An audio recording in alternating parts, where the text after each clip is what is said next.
Bhaktivinoda Thakur and Bhaktisiddhanta's, the disciples of Bhaktisiddhanta went through their teachings, and what they did is they found if they divided the topic by subjects and then they asked questions that their talks or their writings answered, it would be more interesting. So they took excerpts from different aspects of their writings or talks, and then they posed questions. So that's what it is. So that's what we're going to read. And we just got kicked off online. So I don't know how long this is going to last. So that's going to be another interesting aspect of this class. Okay. I'm going to title this, and then once I title it, I can have access to the chat window.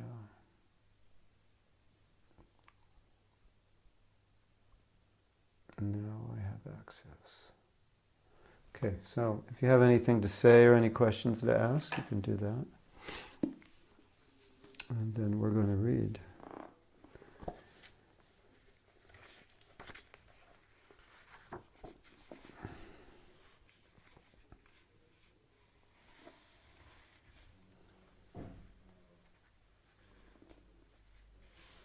How does prema gradually develop? How are prema, sneha, mana, and pranaya defined? Rati is preliminary love, it's also known as bhava, has the power to surpass everything. Therefore, it is called samartha. Artha means good, and sa means especially good. It's the ultimate benefit. Or anartha means benefit. It also has the power to make us forget everything. It means everything material. When rati intensifies and is affected by opposing moods, it is known as prema. So rati is the first rays of prema, and then when it's intensified, it's completely pure, then it's described or named, designated as prema. There's nothing left but love. So in rati, there's something that is not yet completely pure, and then in prema, it's pure. Gradually manifesting its own sweetness, prema transforms into, and these are the various stages of prema: sneha, mana, pranaya, raga, anurag, and bhava. When prema matures and possesses the power of illumination, it melts the heart and is called sneha. Some people in India have the name sneha. It means affection. So one of the symptoms of love is that it melts the heart. And Bhagavatam describes the conditioned souls as having a heart which is like steel. Or in other words, it's hard. So when the heart becomes soft, that analogy means in contact with Krishna, there's overwhelmed. The heart is overwhelmed. And like we can be in contact with Krishna and not be overwhelmed. We can be quite underwhelmed in our conditioned state. So when we're overwhelmed, then it's called prema. Is that okay? You don't want to see that, do you? I don't know if Tamakar Maharaj wants, I don't know, maybe, should we have him? Yeah, we'll have him looking at us. He'll make sure I don't say anything wrong.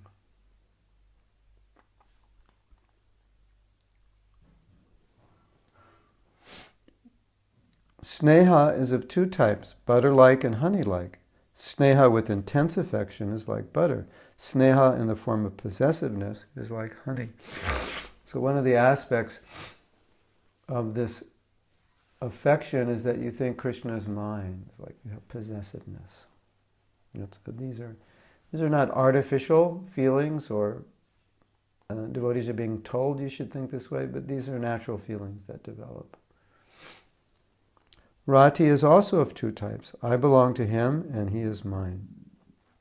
So that appears also in the stage of rati. So apparently there's similarities when you're in lower stages and higher stages, but I would assume the quality of those similarities is different. So one of the symptoms of bhava, or rati, is I am his and he is mine. And again, that's a natural feeling that develops. The mood of I belong to him is butter-like, sneha of Chandravali. So here the word rati is not distinguishing bhava from prema. It's referring to prema, an aspect of prema, or prema in general, because it's referring to Chandravali, who was one of Krishna's 8 gopis. The mood of I belong to him is the butter-like sneha of Chandravali. The mood of he is mine is the honey-like sneha of Sri Radha. So there are different gopis and they have different moods towards Krishna. They're called right wing and left wing. And the differences enhance the rasa, or the relationship with Krishna. When sneha matures and manifests symptoms like inability and arrogance, it is called mana. Mana means, mana means madness, or mana means anger. So for example, arrogance would be a manifestation of anger. Now the interesting thing is that you'll see these things in the material world in some kind of reflection. Sometimes lovers become angry out of love. It's like one devotee said, if your wife becomes upset with you and corrects you, you should feel happy that she still has hope that you can become better. When she stops correcting you, she's given up hope. So the idea that she's correcting you means she still loves you. When she stops correcting you, it could mean that she loves you no more because she feels that she can't help you. Interesting, huh? So anger has its place. All emotions have their place in Krishna Lila. It's not without emotion and without variety. So it's not anger that we know it. Obviously, it's not coming from the mode of passion. So it's an anger which increases love. When sneha matures and manifests symptoms like inability and arrogance, it is called mana. You may not, I once said that you may not understand this, but what you will understand is that love of Krishna is not something you can understand. And if that's what you understand, then you've understood it on your level, if you understand what I mean. Mana is of 2 kinds, udatta and lalita. When mana becomes more intense, and the lover and beloved are considered one, it is called pranaya. When pranaya matures, both the extreme happiness and the miseries experienced through the relationship are called raga, which appears in 2 types, nilamba and raktima. Nilimma and raktima. Okay, you didn't get that, right? I'll read it again. Mana, anger or arrogance, is of 2 kinds, udatta and lalita. When mana becomes more intense, and the lover and the beloved are considered one, it is called pranaya. So he didn't describe those 2 kinds of mana, but pranaya is the next stage. So it's all increasingly intense feelings. When pranaya matures, then extreme happiness and the miseries experienced through the relationship are called raga. So raga means attachment. And so miseries, you'd think, well, there are no miseries in the spiritual world, but so-called miseries where there's friction, but the friction is causing the love to grow. So maybe Krishna does something Radha doesn't like, Radha does something Krishna doesn't like that. So they experience some suffering, or there's some separation, or some anxiety that Krishna's in danger, whatever it is, that it increases the affection. And that's called raga, which appears in two types, Nilama and Raktima. The 41 types of bhava are Sthai Madhurya bhava, 33 Vyabhichari bhavas, 7... You want to understand this? I'll explain it. The raga that gives ever new pleasures to the lover is called anuraga. Fully controlled varieties of prema and the desire to take birth amongst inanimate beings are symptomatic of anuraga. Anuraga manifests Krishna in the mood of separation. The variegatedness of love of God contains the mood of separation. So, bhava, as we said, is preliminary love of God, and one of the bhavas is called sthai bhava, and sthai means situated, and it means your relationship. So if you're a servant or a friend or a parent or a lover, that's called your sthai bhava, that's permanent. Other bhavas are not permanent. And there's different forms of bhavas, and this Rupa Goswami has analyzed them, what causes these affection to develop, and when you have affection, it's followed by other forms of emotion, and how it all, it's like a study, it's like a psychological study of emotion, of love of God. It's quite interesting, because people say they love God, and in Nectar of Devotion and other books by the Goswamis, it's analyzed on a psychological level, and analyzed symptomatically, what happens when you have it, and how does it intensify, what causes it to intensify, and what are the symptoms of it when it is intensified. And that's a topic for another day, or another few days. And I decided I wasn't going to talk about it, because we might, anyway, it's not so easy to understand or remember, but interesting, for sure.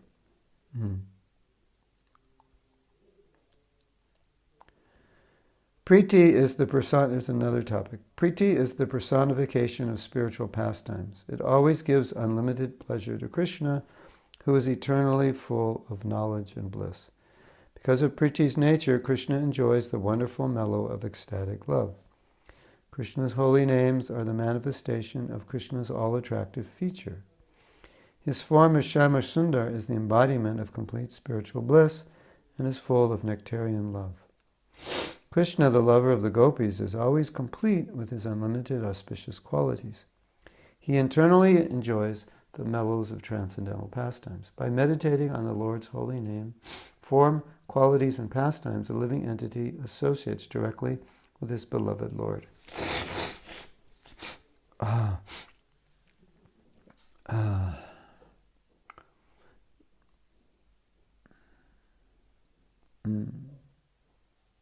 You know, something really interesting that comes out in these descriptions is that when you reach a certain level of Krishna consciousness, then when you chant the holy name, then you're also meditating on these pastimes.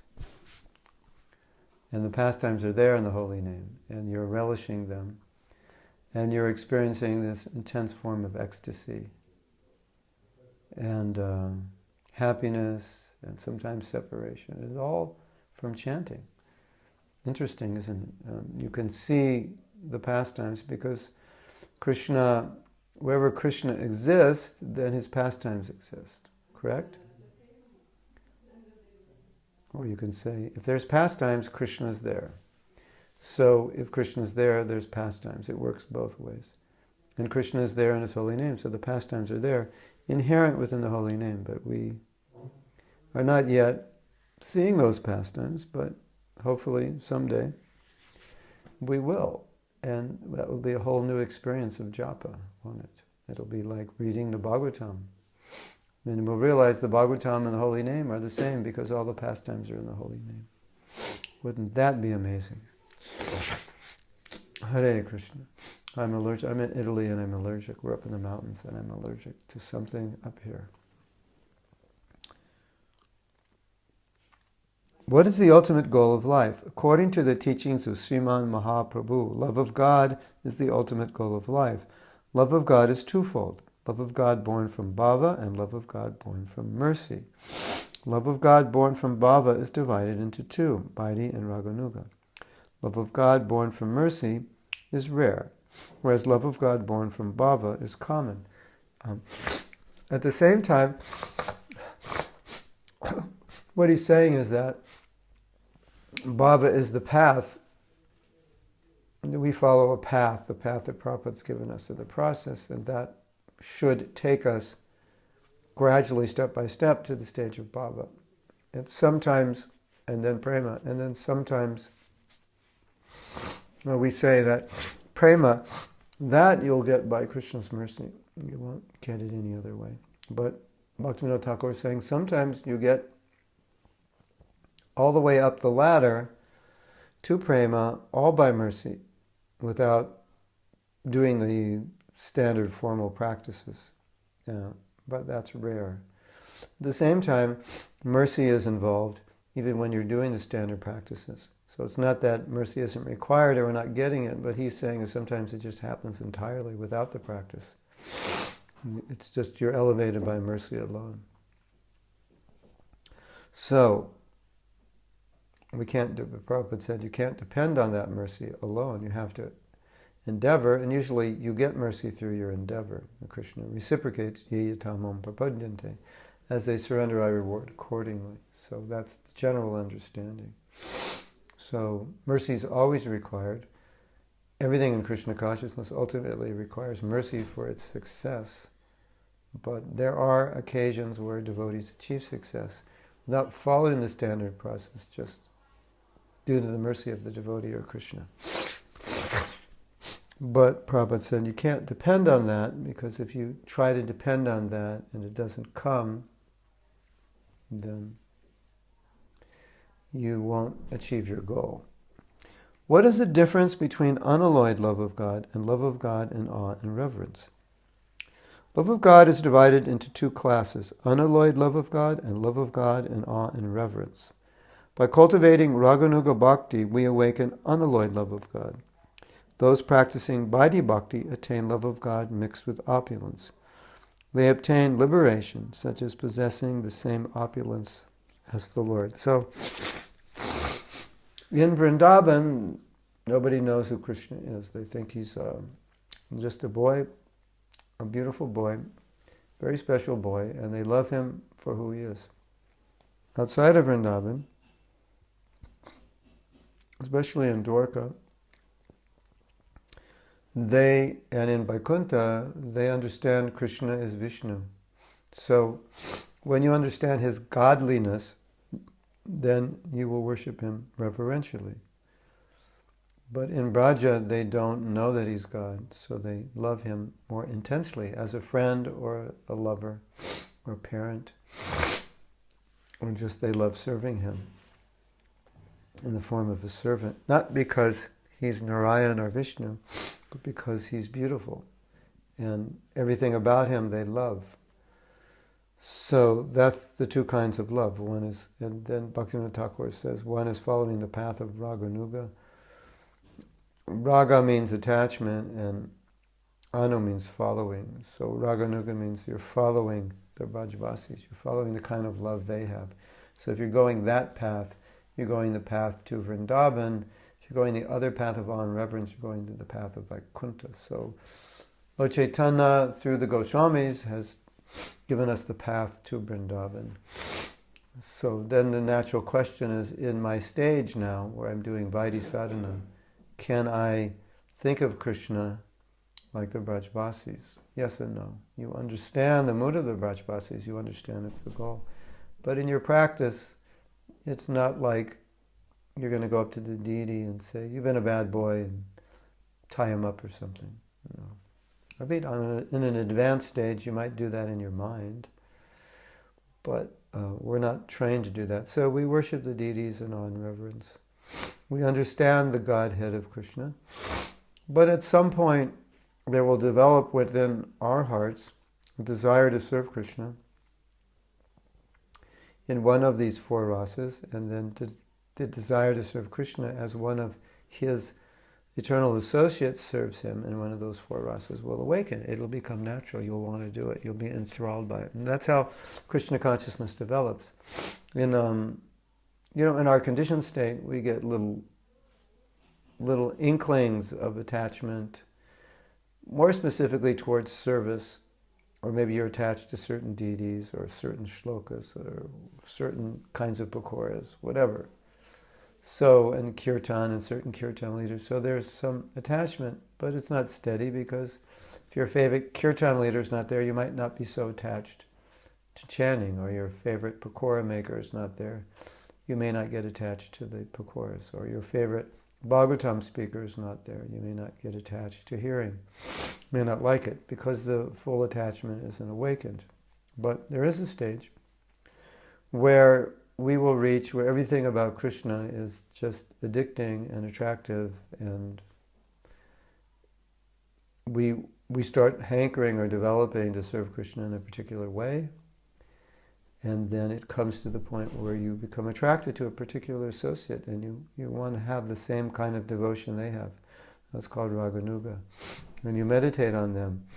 And what Bhaktivod Thakur is saying here is that raganuga leads to that stage of ragatmika bhakti, or the kind of bhakti the inhabitants of Vrindavan have, which is spontaneous. So that's a particular path to get to Vrindavan, the love that the Brajbasis have in Vrindavan. You take that path. It's called raganuga sadhana. And the Vaidhi sadhana, which we're all doing now, leads to raganuga. But some devotees will stay on Vaidhi sadhana, and Vaidhi sadhana is more formal, and that will take them to the worship of Vishnu or Lakshmi Narayana, and they will go to Vaikuntha. So, anyway, it's more complicated than that, but Krishna is reciprocating the desire of the devotee, but the highest position is the desire to follow in the footsteps of the residents of Vrindavan, and we're being trained to do that. So that's what's happening to us. And as I said, someday these attractions will become natural for you. You'll be thinking about the residents of Vrindavan. You'll be thinking about a particular rasa. You'll become very attracted to it. And it develops all from pure chanting and pure hearing. And the more you hear about Krishna and his associates, the more this natural awakening comes, because Krishna is so attractive. The more you chant, you foster that ability to hear. The more you hear, you foster your ability to chant. And one day you wake up and all of a sudden you have no attraction to anything in this world, and you're just attracted to Krishna, and that's all you want to do. And that day will come. The more we're properly executing the processes, it'll come. And so hearing is very important. And many devotees don't have so much time for hearing, or don't have the mental tranquility to hear, but hearing is what awakens our attachment to Krishna. So hearing is very important. The more we hear about Krishna, the more we'll become attached. Hearing about all the incarnations and all the rasas. Because Krishna is attractive, and the more you learn about someone who's attractive, then the more you become attracted. That's just the way it works. It works that way. Even materially, if somebody's attractive and you read their biography, you become more attracted. So what to speak of Krishna? Read his biography, Srimad Bhagavatam, and become more attracted.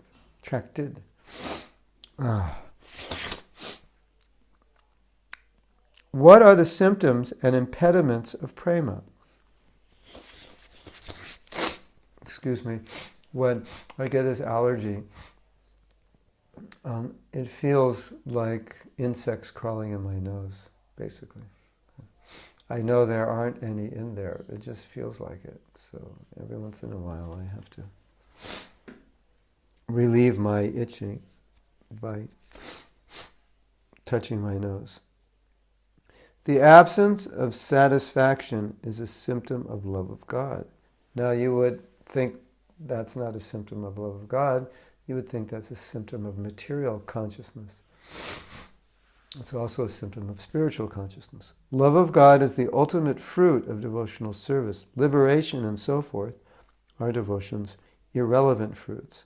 Since self-satisfaction is an impediment to love of God, saintly persons consider it loathsome. Because I always want to serve Krishna, and I always want to hear about Krishna, and I always want to be with Krishna. So self-satisfaction is more a symptom of Shantaras. Shantaras is just peaceful, and the yogis in meditation. But devotee always wants to serve Krishna and love Krishna more, and is never satiated by hearing, is never satiated by seeing. So the Bhagavatam describes that the devotee is never satisfied, even though he can hear constantly. So that's the idea, that when you awaken love of God, it's so attractive. You just want more and more and more, and you'll never get enough. So, in another sense, the devotee is self-satisfied in the sense that he doesn't want anything material. But when it comes to the spiritual, it's a whole different thing, so he's not self-satisfied. He's never satisfied. I want more. I want to chant more. I want to do more service. I want to hear more. Go on, I can Prakshit Maharaj. Go on, hear. Yes, I want to hear. Say more.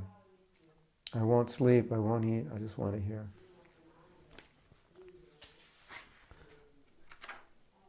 Yes. Now,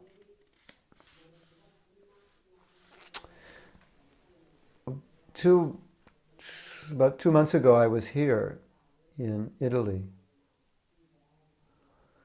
And I read something that I told you, and the last line of the prayer is, and I want to love myself, because, this idea of loving myself sounds very like modern psychology-ish and not really Vedic.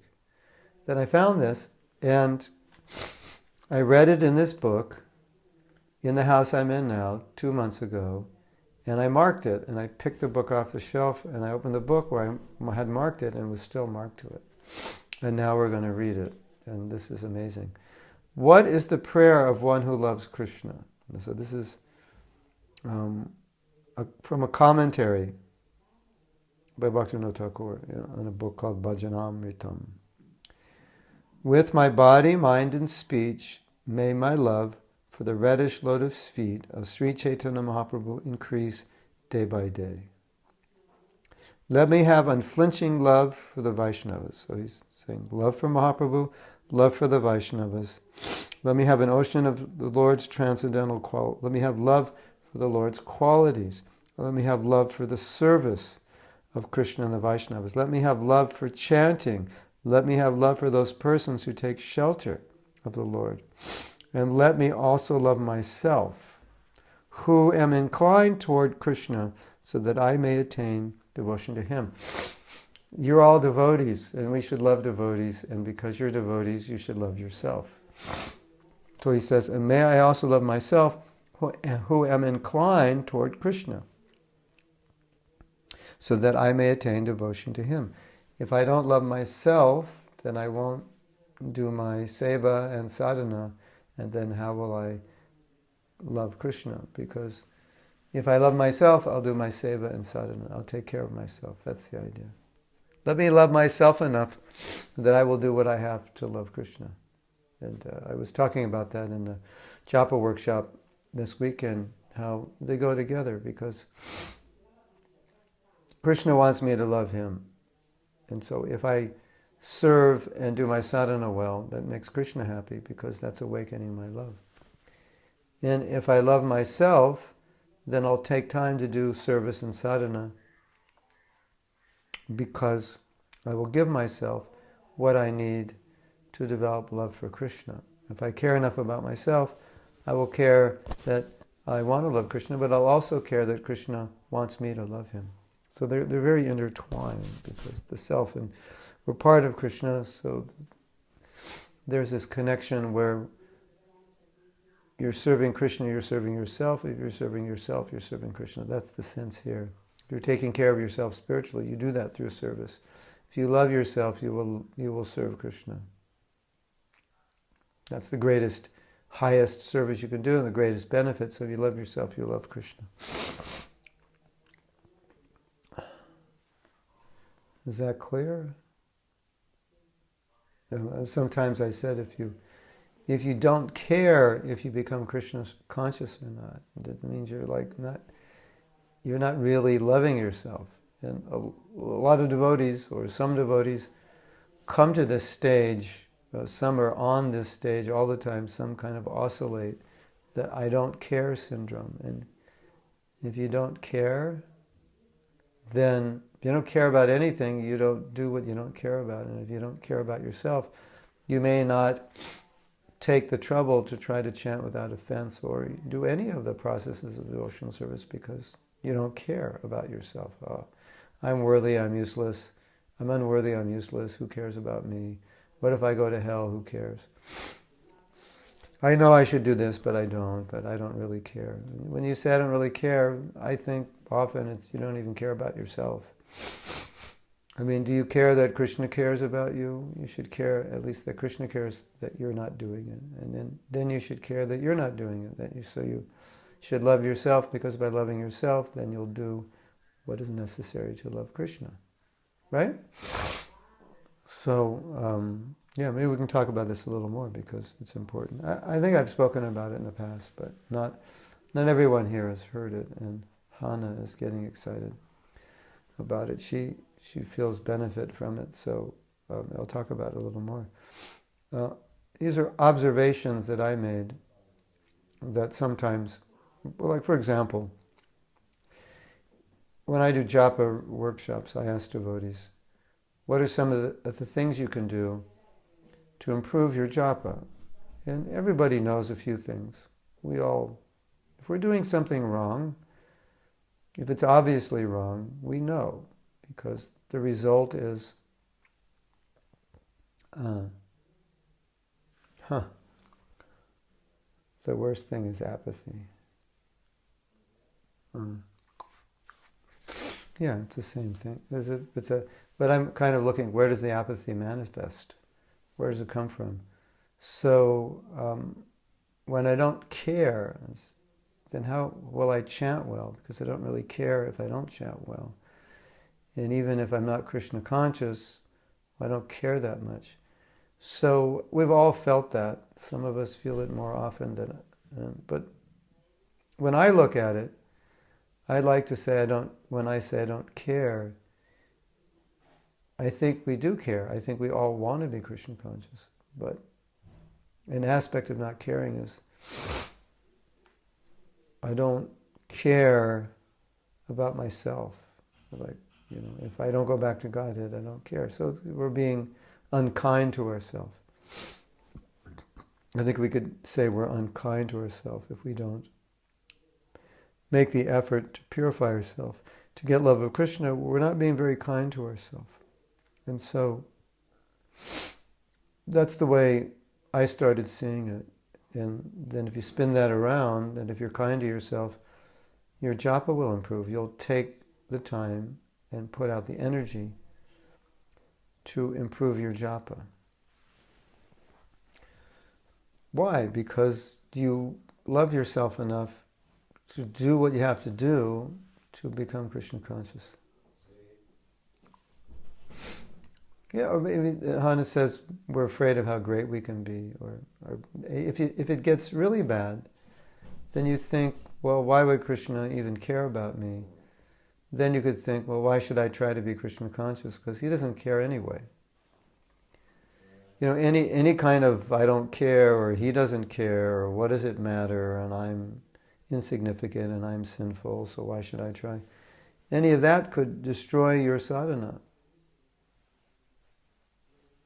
So Prabhupada cares about us, so if Prabhupada cares about me, I should care about me. If Prabhupada wants me to go back to Godhead, so I should want to go back to Godhead.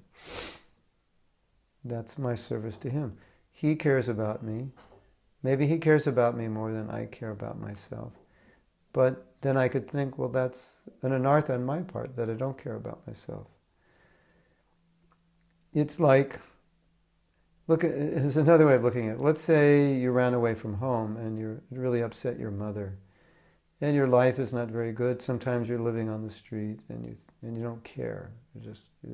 Who cares? I don't deserve any better. but your mother's upset. And so maybe at some point you'll think, well, I don't care, but my mother cares, so therefore I should care, because if I don't care, it's going to cause her pain.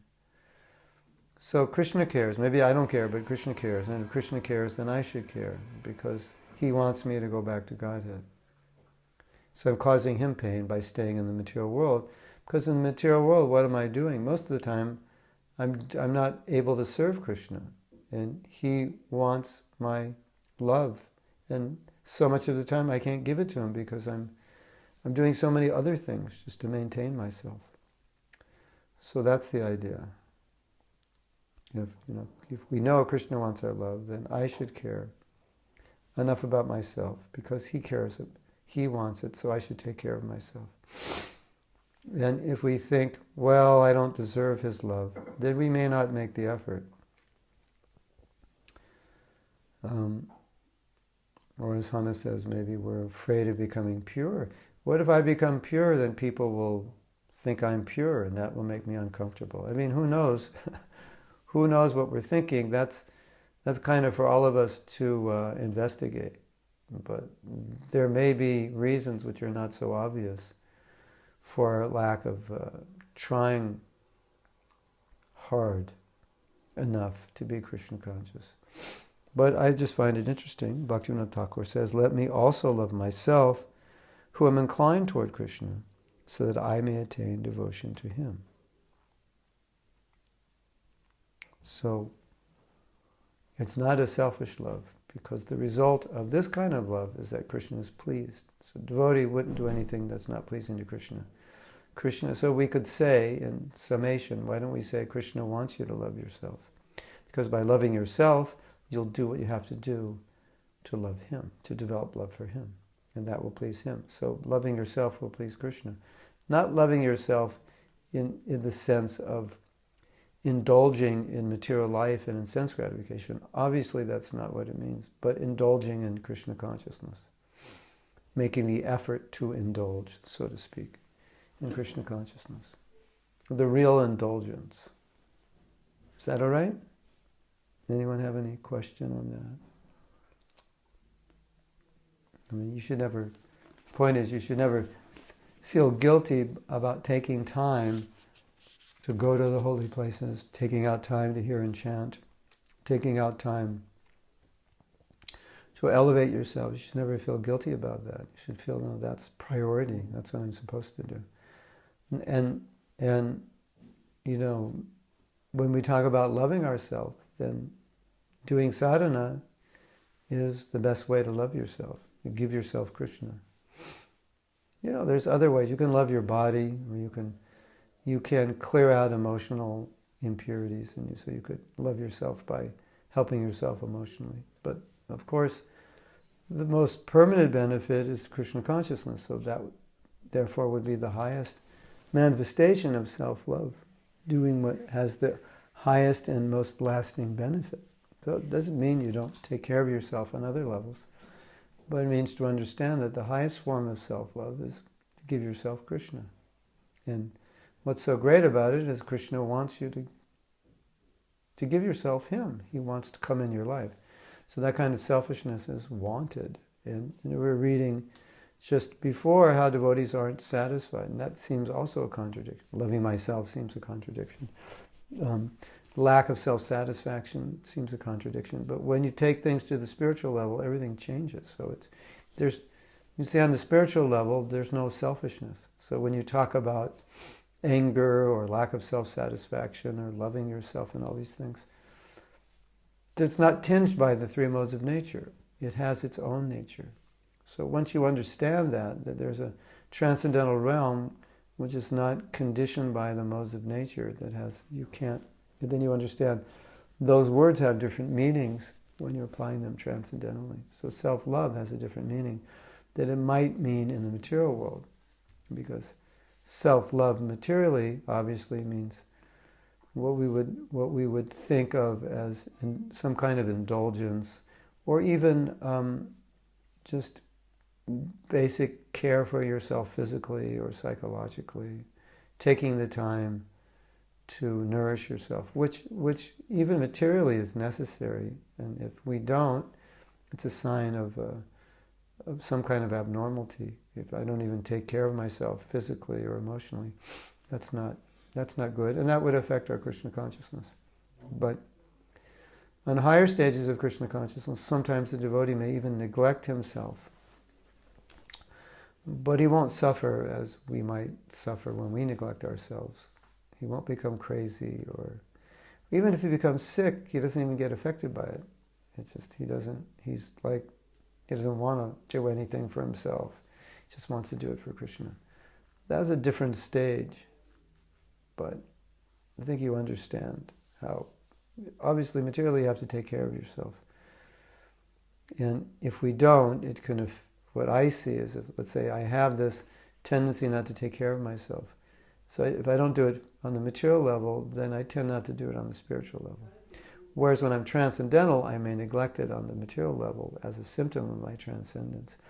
But for us, if we neglect it on the material level, it can be a symptom of a psychological problem. We feel that maybe we don't deserve it, we're not good enough, or whatever, something like that. So Betty says, what is most important part in the sadhana?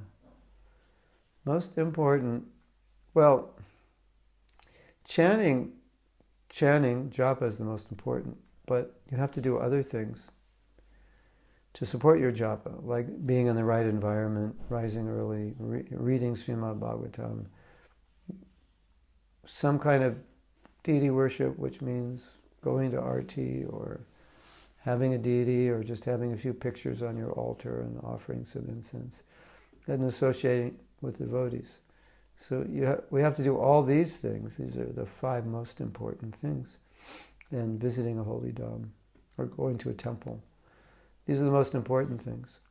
But of them, chanting of the holy name is most important. But all these other things purify us so we can chant purely. So they all go together. They're synergistic. But if you had to drop things, you wouldn't drop your 16 rounds. But if you drop associating with devotees, you may not chant your 16 rounds. So you see how it works synergistically? And if you don't read the Bhagavatam, then maybe your chanting won't be as pure as it would be if you're regularly, not just Bhagavatam, any of Prabhupada's books. Because if you're not regularly reading, then your japa may not be powerful. So it's said that all the processes of devotional service reside within the chanting of Hare Krishna. And Mahaprabhu said, Kalo nasteva, nasteva, nasteva. In this age of Kali, you can't become Krishna conscious without chanting the holy name. And what Mahaprabhu meant, Krishna conscious in the mood of the residents of Vrindavan. And that's what we're trying to achieve in spontaneous devotional service. That you won't get without the holy name. Therefore Mahaprabhu gave the holy name to get that. And therefore nasteva, no other way, means there's no other way to get that. You might get something else, but love in the mood of residence of Braja, that you won't get unless you chant Hare Krishna. So chanting Hare Krishna is the main thing, right? Yes, it's the main thing. And everything else is supportive. In Chaitanya Charitamrita, Prabhupada says you don't need Brahminical initiation because the holy name is sufficient. But if you do deity worship, it'll help you so that you'll become purified more quickly. If you could chant purely right now, you wouldn't really need anything but the holy name. But all these other activities help purify us so that we can chant purely. Because the goal is to chant purely. And when you do that, everything comes. Is that okay? Hare Krishna. Govinda Virahiname.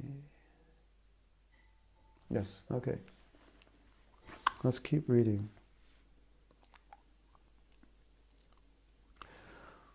What branch among the innumerable branches of Vedas is dear to Gaur-Sundar? What is the goal of that branch?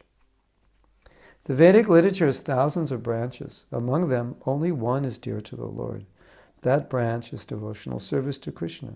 So that means Srimad Bhagavatam. Srimad Bhagavatam is just talking about love of Krishna and devotional service, nothing else. Love of God is the fruit of that branch. There is nothing better than love of God in the material world. Love of God is the only desirable object. So any shastra, any scripture that's not solely dedicated to teaching love of God, explaining what love of God is, to glorifying the devotees who love Krishna, and to delineating the process which awakens love of Krishna, is not really of interest to us. And so all our scriptures, they're teaching us how to love God. And the end of Bhagavad Gita, Krishna brings us to that point where he says, just give up everything and surrender. That means give up your speculations, give up your desire to achieve something better in the material world, give up your yoga practices that are aimed at achieving some benefit materially, and just love me. So that Krishna brings us to that point by studying the Gita. And then if you go more deeply into the Gita, you can see all the points of the Bhagavatam are actually there in the Gita, although at first reading, as a young devotee, it will not have that effect on you. It'll have the effect of just getting you out of the material world, detaching you, and then bringing you to the Srimad Bhagavatam. So it's the preliminary, the undergraduate, and then when you graduate, you get to the Bhagavatam, and then the Bhagavatam will take off where the Gita has left, give up everything and surrender. That's where the Bhagavatam begins. So it's not going to talk about anything else much. It's going to focus, everything is focused on loving Krishna, and anything that appears that it's not focused on loving Krishna is indirectly focused on loving Krishna. It's a supportive theme in the Bhagavatam. So that's what Bhaktivinoda Thakur is saying. And that's for devotees, even when they read the Gita, they can see pure bhakti, because they understand that's the goal of the Gita. And so then they start to see things differently than your average philosopher or scholar will see when they read the Gita.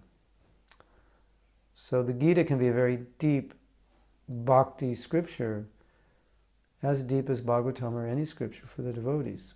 But for people just coming, it'll be more of a philosophical book. That's the way they'll see it. Understanding they're not the body and detaching from selfishness and controlling one's senses and so forth. But devotee will see there's so many deeper meanings that relate to one's relationship with Krishna in the Bhagavad Gita. What is Mahaprabhu's weapon? Love of God is the Lord's only weapon. If that weapon is put to use, all obstacles will be destroyed and everyone will be happy. The living entities will no longer suffer the pangs of material existence. Yes. So, and you can say that was Prabhupada's weapon. How did Prabhupada spread Krishna consciousness all by himself? He had love for Krishna. That love was emanating from him. And that's what did it. That was his weapon that cut the knot of our material existence. That was it. He cut it, he destroyed it. Now we're all destroyed by his love.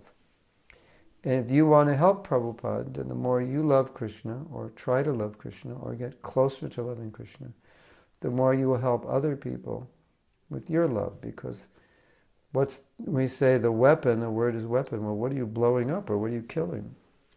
Material attachment, envy, greed, and so forth. That's what this weapon is aimed at destroying. So love is like light. The Shastra says Godhead is light. Krishna Surya Sama. Krishna is like the sun. Moy hoy andhakar, and Maya is like darkness. Krishna Surya Sam, Moy hoy andhakar. Yahat tahan Krishna, Mayada adhikar. Wherever there's Krishna, there's no Maya. That Bhagavad Gita, back to Godhead, where there's Godhead is light. Where there's Godhead, there's no nescience. Nescience is darkness. Godhead is light. So, love is like light. And when a devotee loves Krishna, then he lights up everything. And he lights up people's hearts. You know, you can light up people's hearts with what you know, but you can light them up more than because of who you are. Not what you say and what you do, but who you are. Of course, we don't want to minimize what the devotee says or what the pure devotee says, because it's absolutely necessary for enlightening us in Krishna consciousness, and it's for disentangling us. But if someone who is not Krishna conscious says what Prabhupada says, it wouldn't have the effect. I don't know if they would have been able to spread Krishna consciousness around the world, because it was Prabhupada's love that inspired us to follow what he said. Just like I can say something, but does it mean I have the inspiration to get people to follow it? So I've given them the correct understanding. But without love, they won't be inspired to follow it. So when you have love, of course you need knowledge, but the motivator behind what you're saying is you, because you have it and people feel it and they want to be like you because they see what you're like and how happy you are. Then that stimulates them to follow. And that's why Prabhupada could get these young American men and women to follow him, even though their lifestyles previously were so different, because that love coming from his heart was inspirational, and they wanted to be like Prabhupada. If, somebody just came there and said, here's Bhagavad Gita, Allen Ginsberg or someone was giving classes on Bhagavad Gita, it wouldn't have the same effect, because you have to be able to live it. So this is so nice. The Lord's greatest weapon is his love, and for us that will be our greatest weapon. And so the more you love Krishna, the more we love Krishna, the more effective we'll be in helping others love Krishna. Right? You agree? Yeah, we'll be like sunshine. If love of God is the eternally perfect object, why does attachment develop for objects not related to Krishna?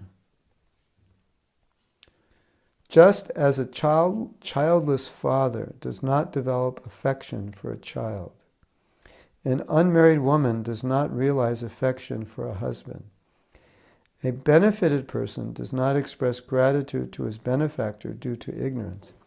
Those foolish people who are attached to objects not related to Krishna cannot understand love of Godhead. Love of Godhead is something that we need to experience. And material attachment causes us to experience so-called love for things of this world. And when we love things of this world, it inhibits our ability to love things of the transcendental world. It inhibits even our desire to follow a process which would enable us to love things of this world, to transcend our love for things of this world, and to love Krishna. So basically, Bhaktivinoda Thakur is saying, because we love things of this world and we want to continue to love things of this world, then the transcendental love that could awaken for Krishna, it's just, for us, it really doesn't exist. People talk about love of God, it's more of appreciation of what God is giving them.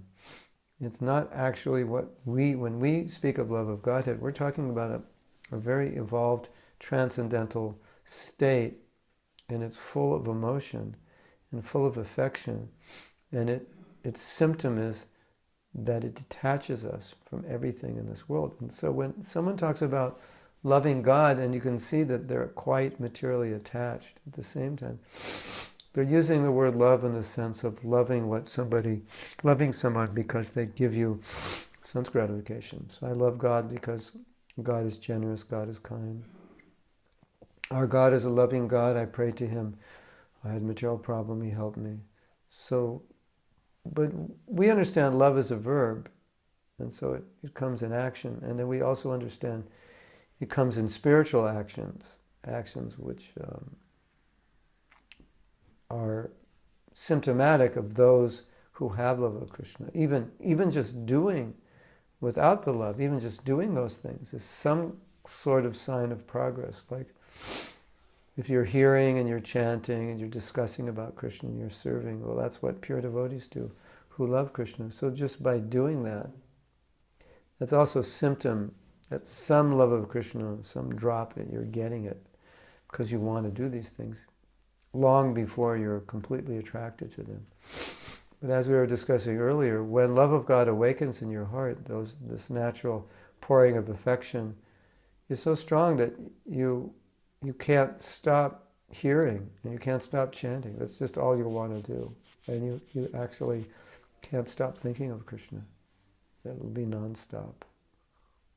And that's what happens when you love somebody, right? Okay, the next one. Which is greater, love or liberation? How does a devotee who has attained love of God live?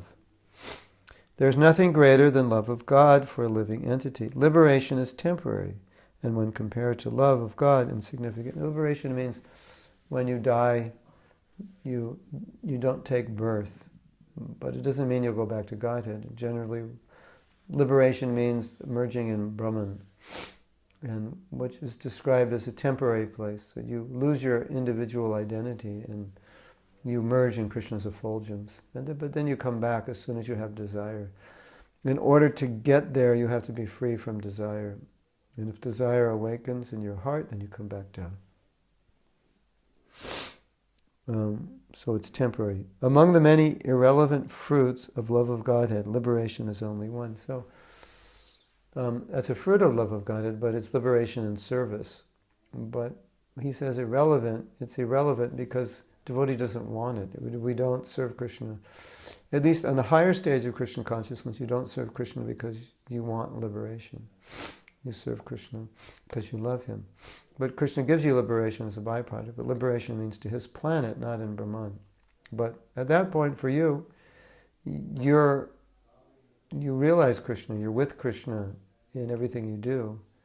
So it's irrelevant now. It's like, if I chant Hare Krishna and I realize that's Krishna, then liberation is irrelevant because I'm already liberated. I can see Krishna, I can feel Krishna in his name. I can see and feel Krishna in the Bhagavatam when I read it. So if I realize that I'm with Krishna, then why would I want to be liberated? I already am. I'm not living in this world anymore. Just it seems like it physically that I'm here, but in consciousness I'm not. So that's why he uses the word irrelevant. If love of God awakens while we are still connected with matter, we will find that we no longer appreciate our connection with matter. Those who have attained love of God are devoid of material association and in full Krishna consciousness. Glowworms hide when the sun rises. Similarly, the rules and regulations hide when love of Godhead awakens. For a loving devotee, the material world appears as Vaikuntha. So, he's making another point that the goal of love, the goal of sadhana is love. And when you achieve love, you don't need those rules and regulations. You don't have to follow them. Now, you will generally follow them because your life is an example to others. But if, say, you were living in a cave or you were not in the public eye, you would not need to follow these rules because these rules were followed to get you to the stage of love. But when you have love, that's the culmination of the rule. You'll follow in a different way, not because you have to get love of God, but you'll follow anything that naturally someone who has love of God would follow. So you're still going to hear and chant because that's what you do when you love Krishna. But you won't have to do lesser practices that would bring you to a stage because you don't need purification. You already are purified. So, Eddie has some comments. I felt that the detachment could make me irresponsible to things. But that's not exactly the detachment that he's talking about. It's like, everyone has their duty. When you have a material body, you have duty. Now, if you retire and you're not working in the world and you're at the end of life, then you could completely detach. Then it wouldn't be a problem. But detachment while you're working in the world just means you're not attached to enjoying sense gratification. Like Prabhupada would say devotees don't go to movies. Why don't they go to movies? Because they'd rather read the Bhagavatam, so they become detached from movies. But it's not that they stop working or stop doing what's necessary to maintain their body, but they do it in a detached way. Just like you'll work, you'll make money. So let's say someday you get a really good job, you make a lot of money. And if you weren't a devotee, all that money would be spent on your home, your car, your furniture, your vacations. Now you're a devotee, you're more detached.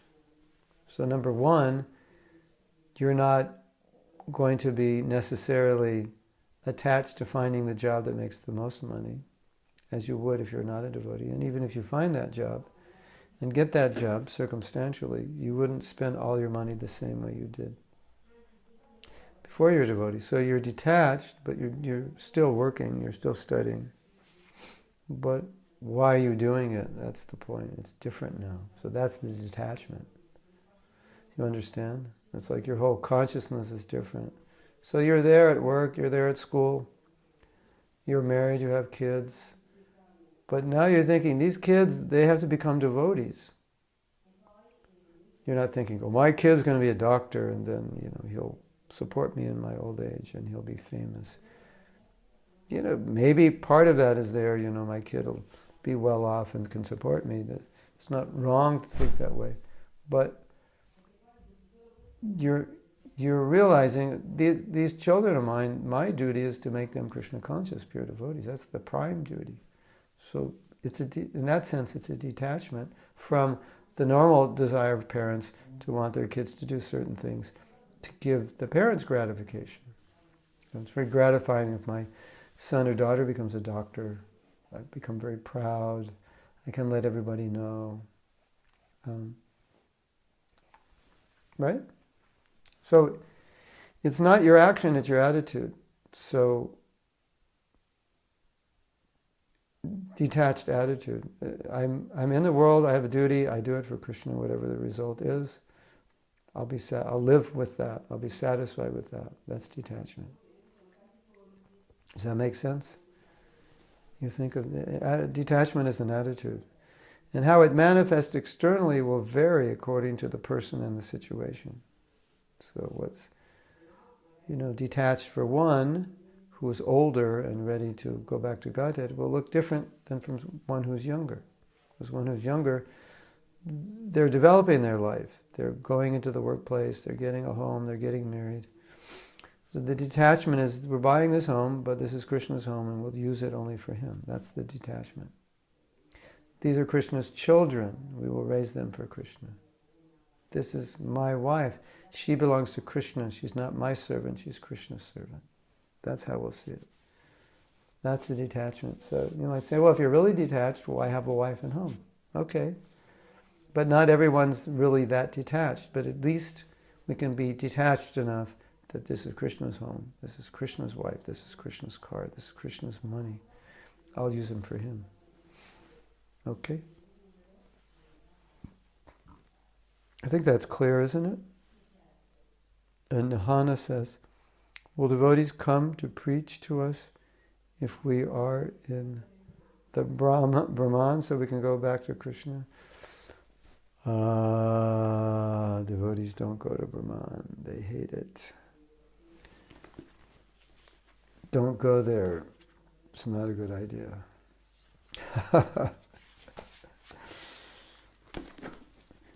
For a devotee, nothing worse than Brahman because there's no devotional service. I mean, I can't say some compassionate devotee wouldn't end up there, but there's a sense of oneness, so I don't think there's any interconnected relationship where you could actually preach. And generally the idea is that to attain that Brahman platform, you have to be free of desire, and then you can enter this kind of oneness, homogeneous oneness. But if desire develops, that desire pulls you out and you come back and you become embodied materially. And then devotees can preach to you. But if you're a hardcore Mayavadi, you may not be very open to hearing what devotees have to say. All right? So we're going to end this class, and we can, well, actually, I can't, I have to get, to continue this class from this book, I actually have to get that book. It's called Sri Bhaktivod Vani by Baba. And the chapter is called Love. So now, if somebody has this book or wants to get it, then you could just, well, maybe I can take pictures. Maybe I'll take pictures of the pages and then we can read from it. That would be a good idea. Okay? So, yeah, next Monday, yeah. All right. Okay, so we'll end here.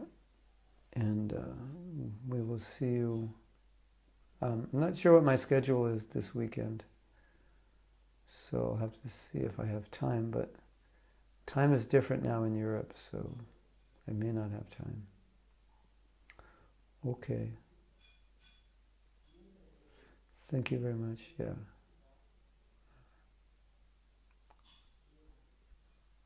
Anyway, just don't go to Brahman, you'll be fine. Devotees will take anything but except Brahman, they don't want that. Eternally liberated being would come to Brahman. Generally not. Right now I can't think of any examples of fishing living entities out of Brahman. There might be, but the fact that I can't think of any means if there is any, it's uncommon. Yeah. Okay, we'll see you all next time. Hare Krishna. All glories to Prabhupada.